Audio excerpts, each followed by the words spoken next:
Hello, you're welcome to the teacher channel and to this very presentation.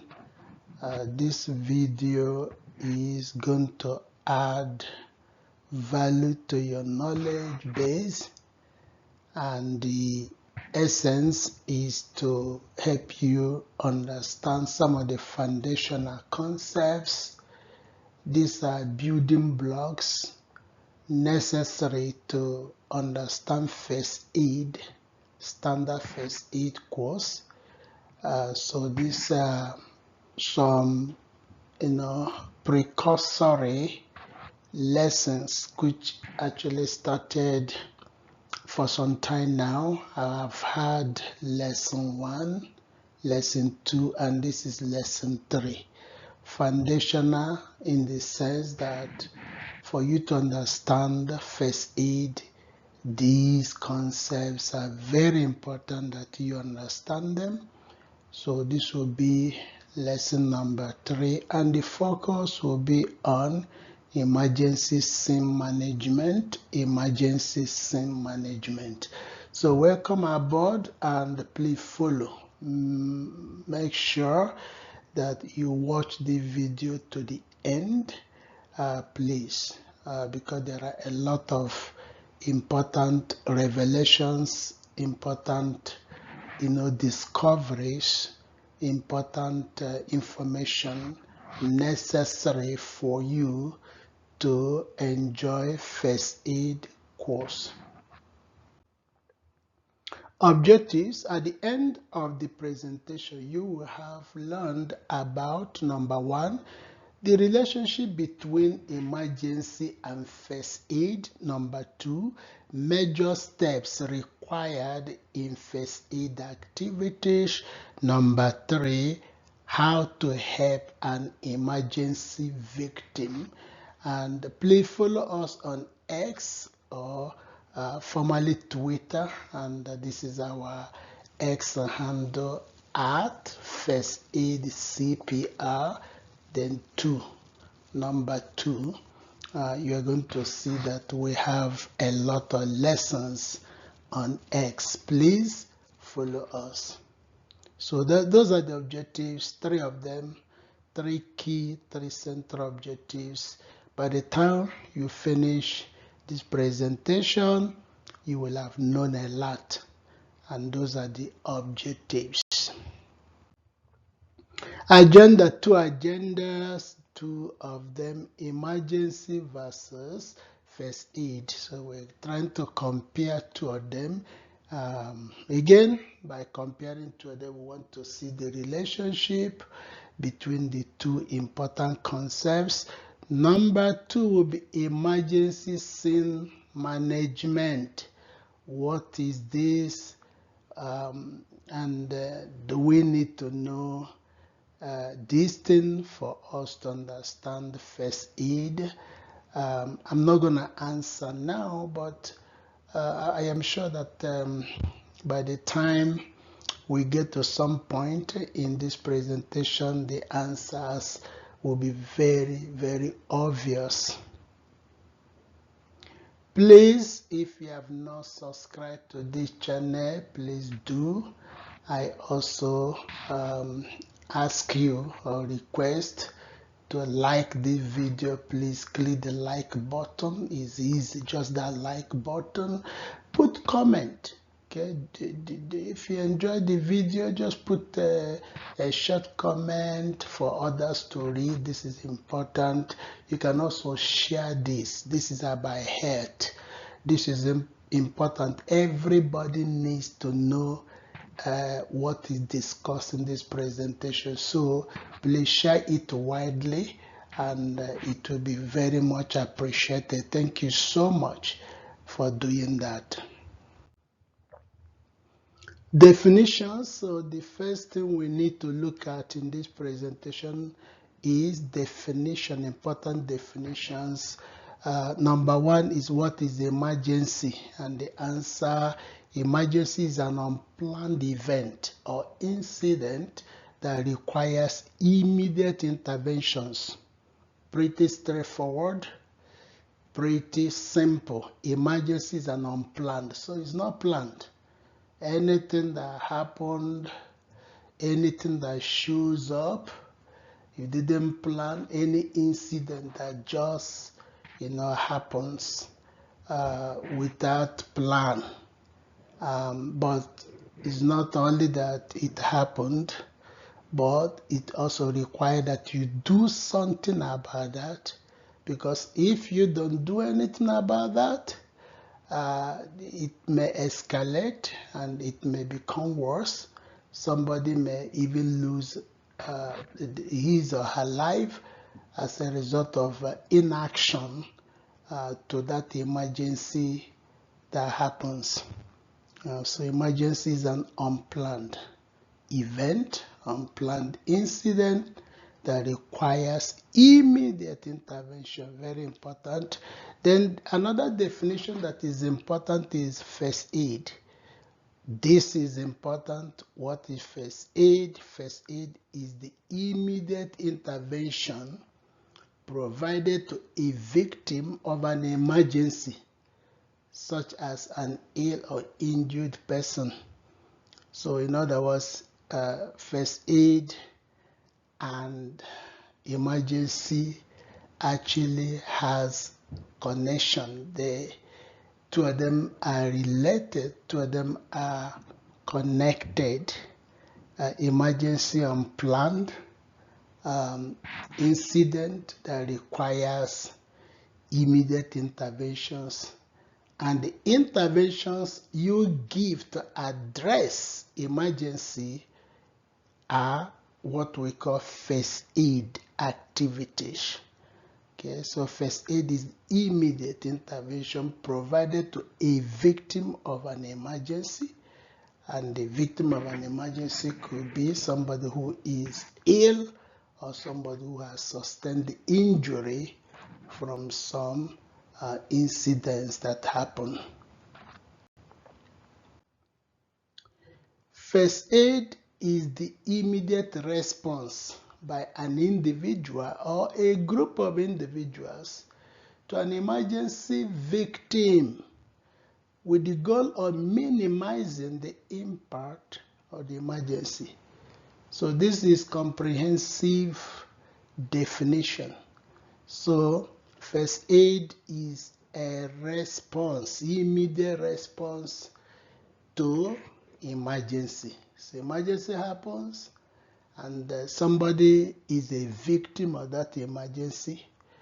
Any immediate intervention, help, care you give to such a person to minimize the impact of that emergency could be described as first aid. Okay, so first aid is that basic care, that emergency care you give to lessen the impact of the emergency. Emergency scene management is going to dominate this presentation. Emergency scene management. What is emergency scene management? What role, what position does it occupy in the spectrum of what you do during emergency? Emergency scene management means managing of emergency that happened in a particular location. So if you turn it the other way, that is actually what it means. Management of emergency that occurred in a particular location. It means that when emergency happens, it has to be managed.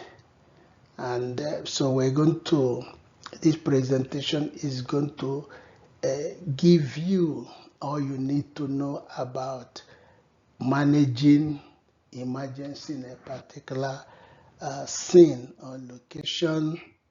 What is emergency scene management? Emergency scene management, ESM, is managing an unplanned incident that requires immediate action to minimize its impact and ensure that appropriate help is provided. So I define that again. Emergency scene management is managing an unplanned incident, which we call emergency, that requires immediate action to minimize the impact of that emergency and also to ensure that appropriate help is provided. So that is the meaning of emergency scene management. You need to manage that emergency. It must be managed, and that entails a lot of actions, activities, but the overall goal is to minimize the impact and also to make sure that appropriate help is given to the person who is involved in that emergency. It is a step-by-step guide to providing first aid. Very important. Step-by-step guide. So emergency scene management provides the guideline that one needs to provide first aid. Okay, so it's like an algorithm. You follow it, a template, a recipe that you use to address emergency. Very important that you know what this is. This is a very foundational concept. It is a platform that you must actually have your feet on for you to walk the walk of first aid. Very important definition, step-by-step guide to providing first aid. So it is an interconnected activities of a first aider aim to minimize the impact of an emergency on a patient. So they are connected activities that the first aider must engage in order to lessen the burden, the impact that the emergency has placed on the shoulders of a patient. Remember that the first aider is the person who is providing first aid. Patient is the person that first aid is provided to. We call that person victim. You can also call the person casualty. So step one, so again remember that emergency scene management comprises of sequences. So the first one is scene survey, and then the second one is called the primary survey. We're talking about emergency scene management. And then the third one is secondary survey. And then the fourth one is called ongoing patient care. Ongoing patient care. So, so this is the first aider, and you are starting from scene survey. So it's a journey. So first aid is a journey, and that journey can be defined within the framework of emergency scene management. So emergency scene management captures what you do from start to finish.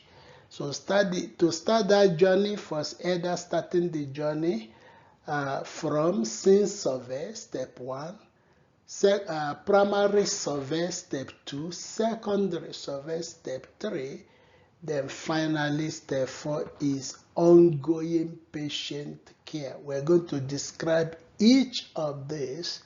These are major steps, major category, major sequence, and each of them comprises, some other activities within the broad category.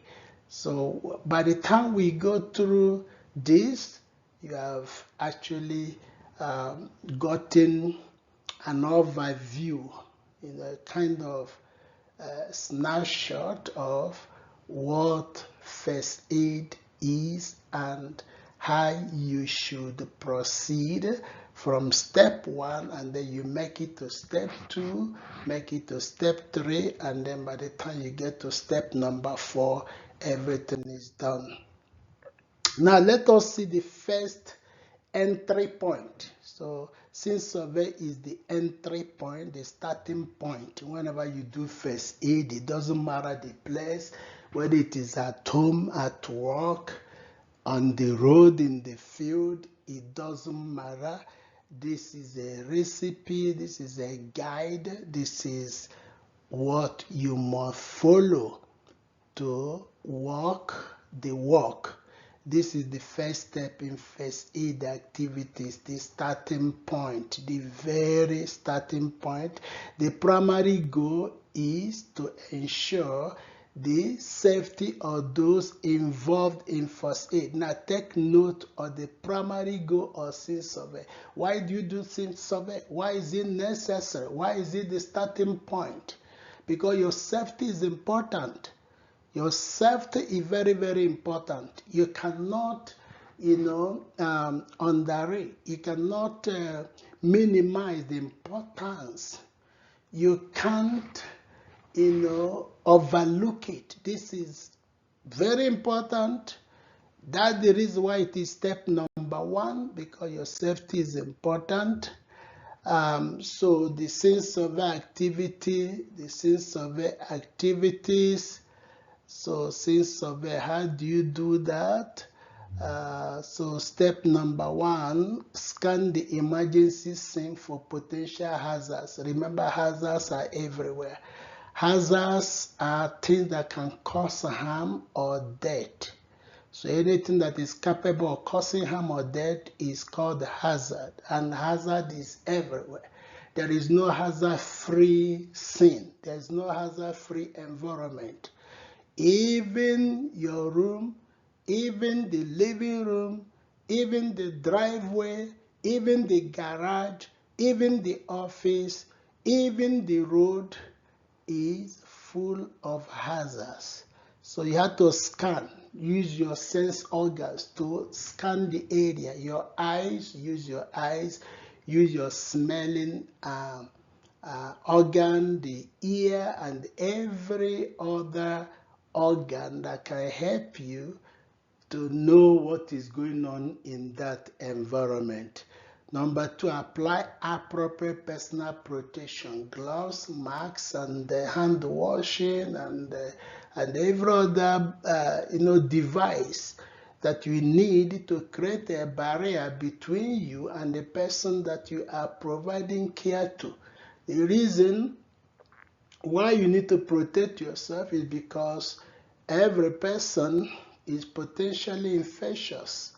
That patient, no matter his status, no matter her status, is potentially infectious because disease run through the blood. Essentially, most of them run through the body fluids like urine, and blood and others.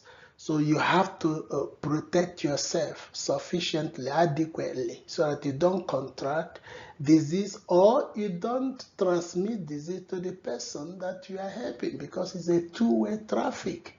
So this ensures that you create a barrier so that disease will not transmit. Okay, so that's why you do scene survey. These are important activities that you do within scene survey. Okay, so number 3, determine the number of persons affected by the emergency. Number 4, shout for help to draw the attention of potential bystanders. Yes, you need to shout for help depending on the nature of the emergency. If this is emergency considered major and you know that the help is needed, you need to shout for help. Shout, yeah, for help, so that people, the potential bystanders will be drawn, the attention will be drawn. Call 911 or ask someone to do so, depending on the situation. Calling 911 depends. Okay, there are some emergencies that 911 may not be needed. You may not have to activate EMS. Okay, but there are some that you must. It becomes compulsory that you call 911 because first aid alone will not be able to handle those kind of emergencies. So you have to now need medical help, higher help. So that's the reason why you have to call 911. Identify yourself, okay? So while 911 is called and now you move into first aid activity, you need to identify yourself, offer to help and obtain consent, whether voluntary or implied. So you have to get consent from the person you want to help. Consent. So you need to obtain it, ask. So there are two types of consent: voluntary, implied. So voluntary consent is the type of consent you get for somebody who is conscious, who is capable to make decision and is conscious. Implied is the type of permission you need, consent you need when somebody is unconscious or you are dealing with somebody who is underage, who may not be able to, make independent decision. So those are some the main activities or scenes of a very critical, very important. Okay, very, very important. Your safety is important. Your protection is important. Obtaining permission is important. Calling 911 and other things you do during scene survey, they are all important. Now we come to primary survey. The second step in the emergency scene management, sequence in which a patient is rapidly assessed, quickly assessed. Okay, the overall objective is to determine if a patient is experiencing any life-threatening condition. Very, very important. So this is a key step where you assess the patient. Okay, so since survey is already done, meaning that safety is okay, you have taken all necessary protective measures, you have obtained the permission and all those activities that make up since survey. Now you come to the second step, very critical, very important, where you need to assess this patient quickly, rapidly. You assess very quickly. You don't have to waste a lot of time. Quickly assess the patient. And the overall objective, why are you doing this? You want to determine if that patient is experiencing any life-threatening conditions. We are going to spend some time to describe this. This is very important. This is very important. So we'll spend some time to describe it in detail. We personally describe, I like to describe the primary survey as the first aid compass navigational tool. So that's how I want you to say it. So primary survey is like your GPS for first aid. Primary survey is like your compass, okay, because its outcome determines the direction that the first aid will take. Okay, first aid has many directions, many components, many phases. Okay, so you may be, depending on the nature of the emergency, so there are many things to do. But how do you know, how do you determine which one out of the lot, out of many things to do, out of many phases of first aid, how do you know which one to do? So this is where primary survey is important, because it's going to give you the direction. Once you finish your primary survey, the outcome of primary survey will be like a pointer telling you this is the direction you should be heading to. It is, you should be doing this because these are the outcome of your assessment. More will be said soon. More will be said. This is the heart of first aid. This is the pillar. This is the key step, vital step of first aid. So primary survey, simple steps. During the primary survey, the first aider assesses the patient in 4 areas. So there are 4 areas you have to assess. 4 areas. Number 1, responsiveness. Number 2, airway. Number 3, breathing. Number 4, circulation. You have to assess. You have to assess these 4 areas before you determine the direction you'll be heading to, before you determine what to do. These 4 steps, these 4 areas must be assessed. Number 1, responsiveness. Number 2, airway. Number 3, breathing. Number 4, circulation. The threat to a person's life is defined or determined by these 4 variables. Very powerful. So the threat, when you talk about life-threatening condition, okay, what makes life or what threatened or threatens life, okay, is defined or determined by responsiveness, airway, breathing, circulation. Again, don't go anywhere as I want to take some time to describe each of these important elements.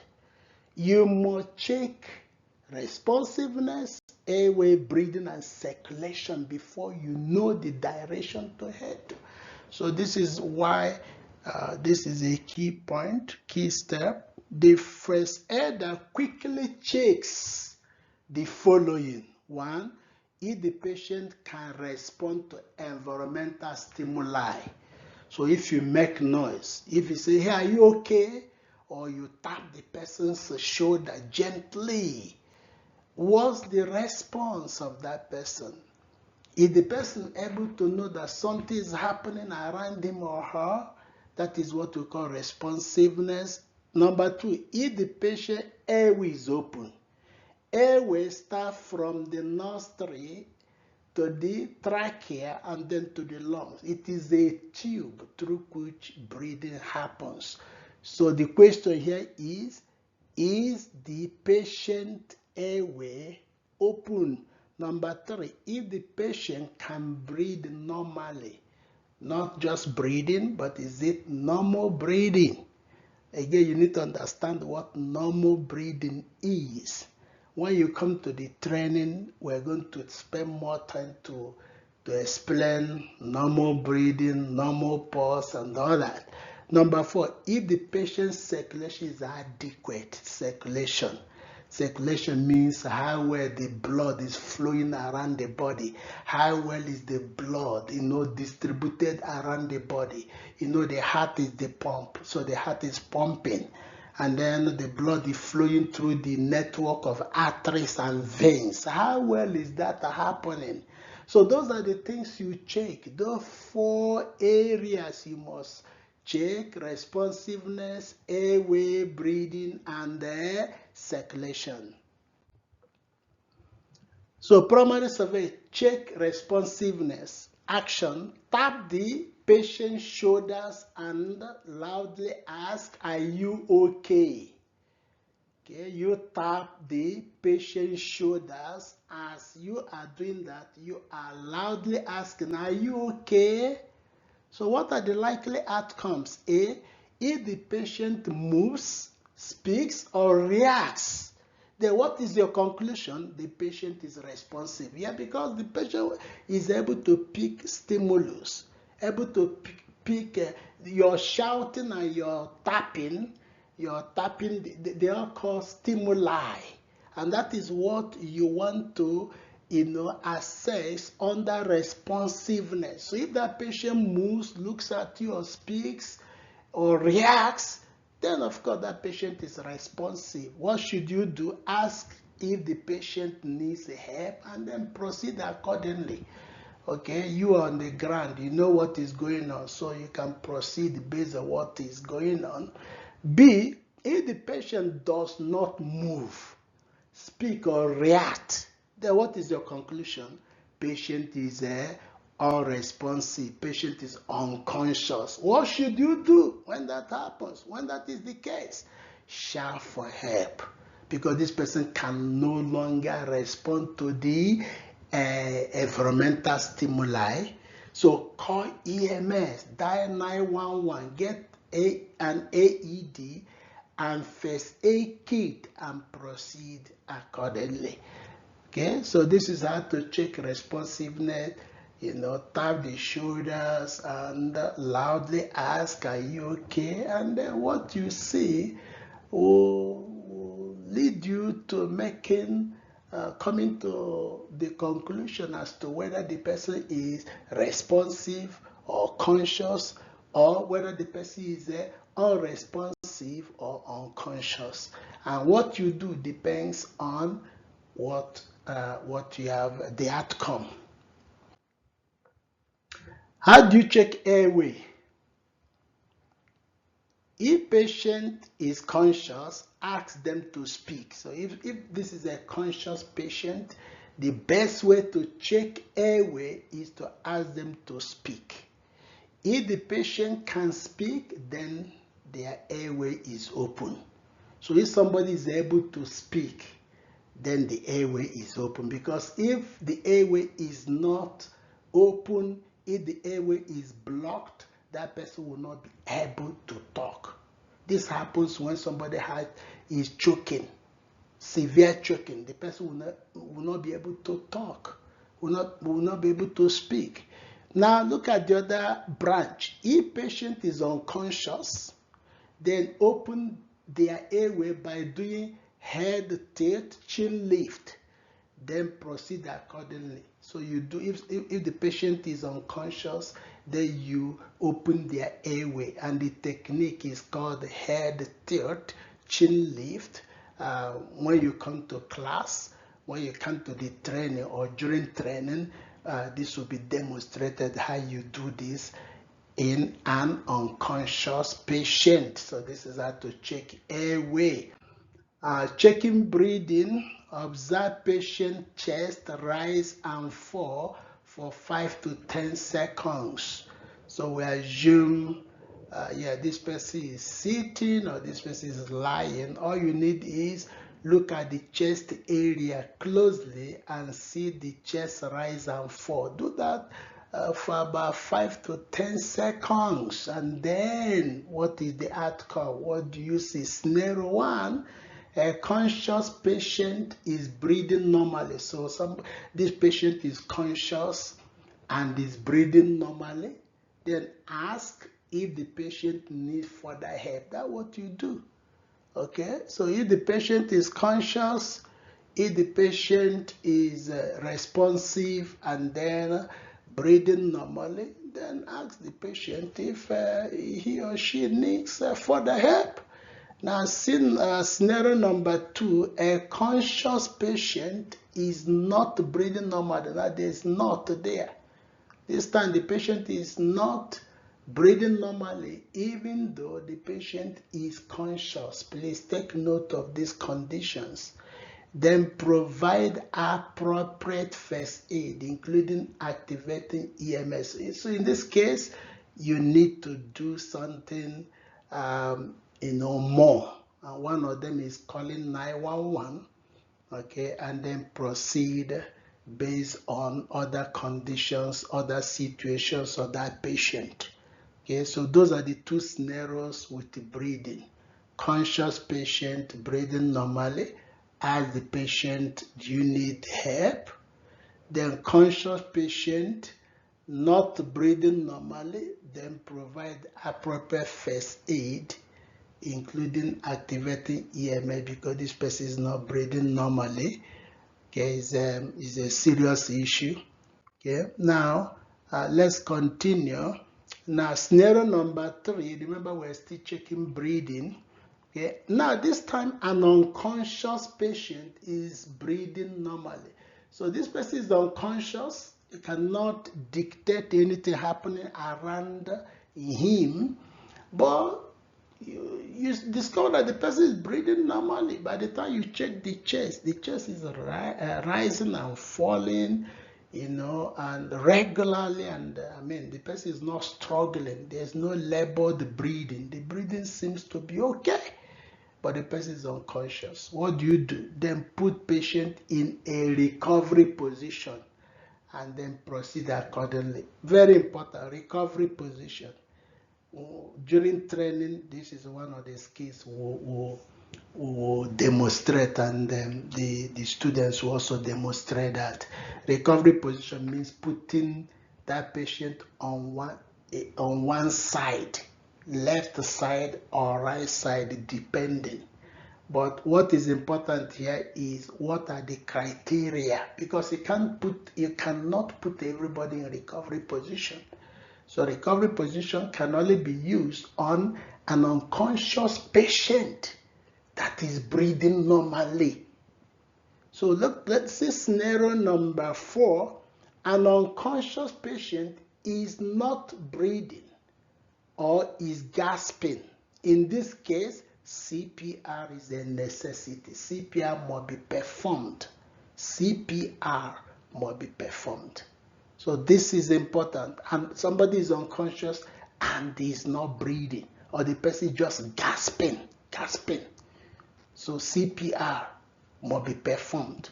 Of course, before you perform CPR, you have to call EMS, you have to call 911, and then you proceed. AED is needed as well. CPR is a big topic in this course, so where CPR will be treated extensively. AED will also be extensive, but here I want you to take note of the conditions necessary for you to contemplate CPR. The person must be unconscious, not breathing or gasping. So circulation check, look for signs of bleeding, examine the skin color and temperature. So how do you check circulation? Remember, we're still talking about RABC, responsiveness, airway, breathing and circulation. Now we're talking about checking circulation. How do you check patient circulation?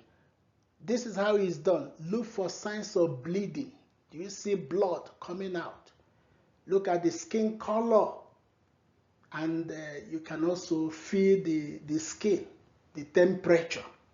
Now, scenario number 1, if there is no bleeding, skin color, e.g. lips is okay, is pink, is not pale, and skin is warm to touch, then circulation is okay. That's your conclusion. No bleeding, the skin color looks normal, the temperature is normal, is warm to touch. Well, that means circulation is adequate, is okay.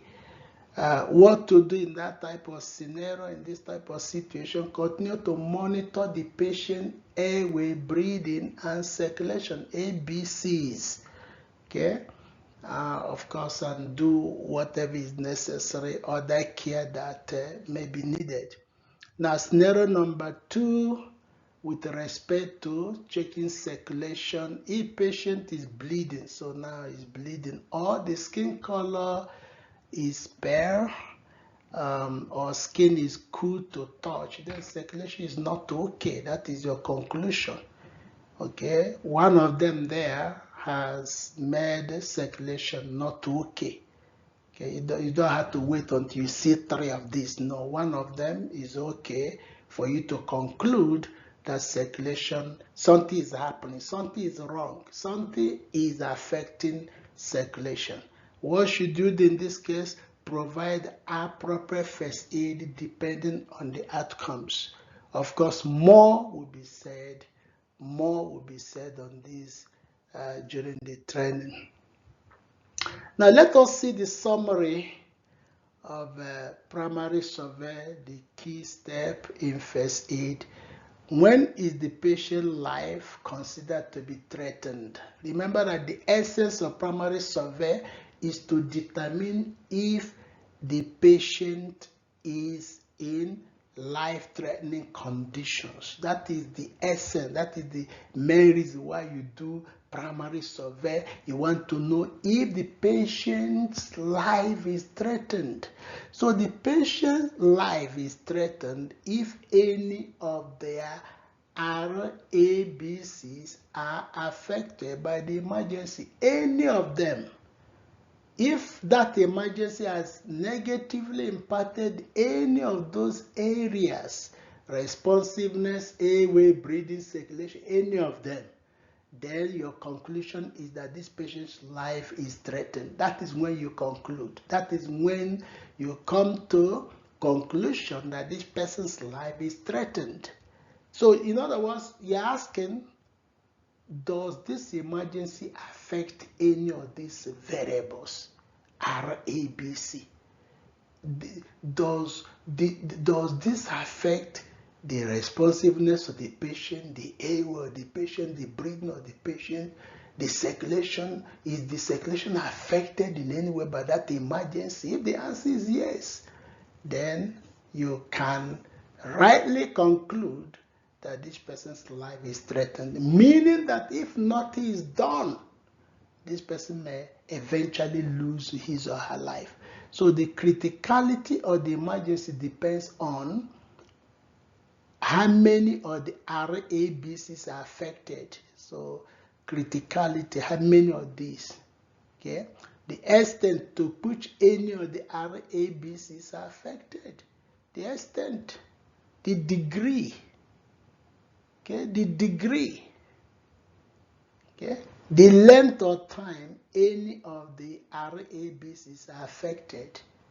How long ago did this happen?